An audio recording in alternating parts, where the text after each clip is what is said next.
کپتان کی ٹیلی تھون ٹرانسمیشن کی شفافیت کے متعلق ڈاکٹر ثانیہ نشتر نے واضح کیا کہ پہلی ٹیلی تھون سے حاصل کردہ رقم میں سے اب تک 3 ارب 30 کروڑ روپے امداد پر خرچ کیے جا چکے ہیں۔ ہمارے تخمینے کے مطابق سیلاب زدگان کی مدد کے لیے 100 بلین سے زائد کی رقم درکار ہے۔ 19 اگست کو جو ٹیلی تھون ہوا تھا اس میں 5 بلین کی پلیجز آئی تھیں۔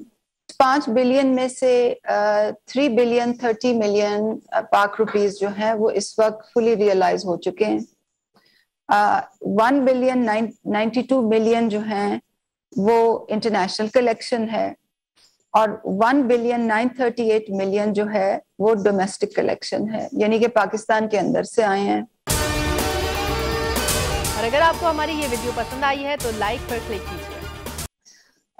تو یہ رہے 3 بلین 30 ملین۔ اسٹیٹس کی جو آرگنائزیشن ہے جو بڑے ایڈوانس سٹیجز میں ہے بننے کے لیے، اس کا انتظار کر رہے ہیں تاکہ ان کو ٹیکس بینیفٹ بھی ہو جب وہ پیسے یہاں پر بھیجیں۔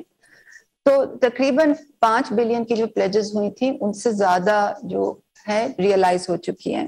ہماری ازمپشن یہ ہے کہ 100 billion plus damages in damaged and destroyed houses across Pakistan جو 100 بلین کی ریکوائرمنٹ ہے۔ بول کسی کے بھی دباؤ میں آ کر اپنے فیملی ممبرز کو علیحدہ نہیں کرے گا۔ بول ہمیشہ عوام کی آواز بنتا رہے گا اور عوام کے مسائل دکھاتا رہے گا۔ بول کی عوام سے خصوصی دعاؤں اور ساتھ دینے کی اپیل۔ سب سے زیادہ ویوز، سب سے زیادہ ریلز اور سب سے زیادہ ریٹنگ کے ساتھ بول اب بھی نمبر 1 پوزیشن پر برقرار۔ سبسکرائب کریں اور بیل دبائیں تاکہ کوئی خبر رہ نہ جائے۔